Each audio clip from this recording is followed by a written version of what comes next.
So, one of the other things that I've thought about in this whole process is, as a family, I can just picture people saying, as a family, we're not used to being with each other all day long.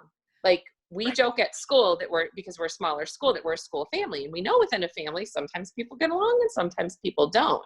Mm-hmm. So, some people, I think, are at this point are like, we don't know how long this is going to go on. And we're not even sure we're going to make it through Friday. So how do we, I know you and I have a mutual friend that uses the quiet hat strategy. Yes. I think that's what she calls it.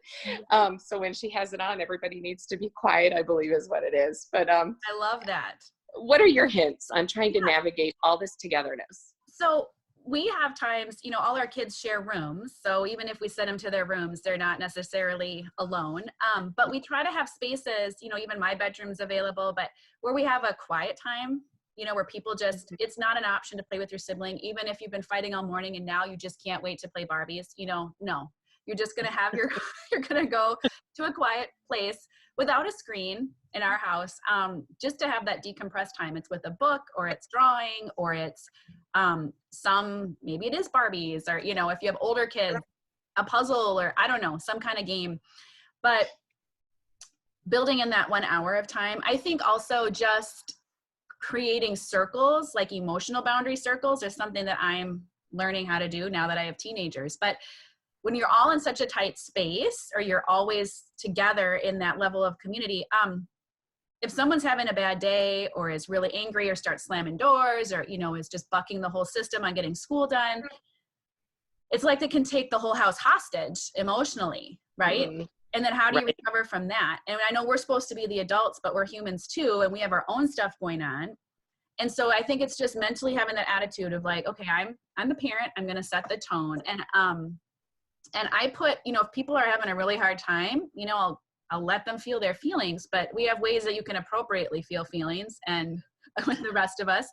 And then we we're like, you need to go up to your bed. You just need to go to your room, and I'll come check with you in about 20 minutes, but we're not having this attitude. You're not taking the whole house hostage. I think one of the other things that I've been hearing my friends say, with having their kids come home, is this idea of authority. Like, they're having a hard time making their kids do anything. And I think part of it is just we need to back up the train and realize how much everyone's just been adjusting for the last 3 to 4 days. So grace over all of that. But also recognize that for years, your kids' teachers have been the academic authority. How many times have you been trying to show your kid how to do something, and they're like, well, that's not how my teacher does it. So instantly, right. And the teacher's right. So let that work for you. Leverage that instead of fighting against it and being like, well, now I'm your teacher. Be like, well, Mrs. Young is counting on me to make sure these things are done. And so it's my job, she's really concerned about how you're getting your work done. And it's my job to make sure that I'm helping her keep you on track. So, use that to your advantage. That's great advice. And definitely, I think giving some of that decompression time and going is huge. Sorry. No, you're okay. The decompression time. I was going to say going outside is huge. I've been getting better at that, even with the cold.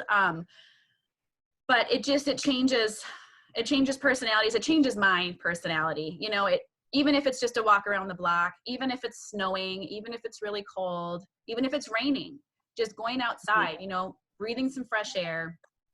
Or if you don't want to go outside, and even if you don't live in a really safe place, you can run up and down the steps in your building. You can do some jumping jacks or something physical, kind of helps us discharge some of that emotional, crazy energy. Those would be some things. And I know you've talked about self-care, right. Just making sure that you put the quiet hat on, or that you do have the quiet time, or that you get up a little earlier, you stay up a little bit later, or you just put everybody on a screen for an hour, and just go take a shower, or just, sit down and check your phone of things that are not going to make you crazy, but whatever you need to do to recharge. Right. I think that's going to be really important for all of us right now. Some of that, the quiet time, the meditation time, the outside time, a little tougher today with as rainy as it is outside, but Even then I was thinking this morning, if it was a little bit warmer, if you can, put some boots or something on the kids that you're not afraid they're not going to, ruin by getting wet, and let them go stomp in a puddle for, 10 minutes, like Right. whatever. I think we're really at one of those points, like whatever it takes. Whatever it takes. Yep. I know I've been saying yes to a lot more things that I normally say no to. I think they almost feel like it's vacation because I'm like, sure, go ahead. Can we eat a picnic in the living room? Sure, just no ketchup, or can we go play outside? Yes, but you need to have clothes on, like go get into your, get out of your pajamas and, or I'll just, make sure you have your old tennis shoes on because today is really muddy, but yeah. Right. A little bit of flexibility, I think, goes a long way in these times. Definitely.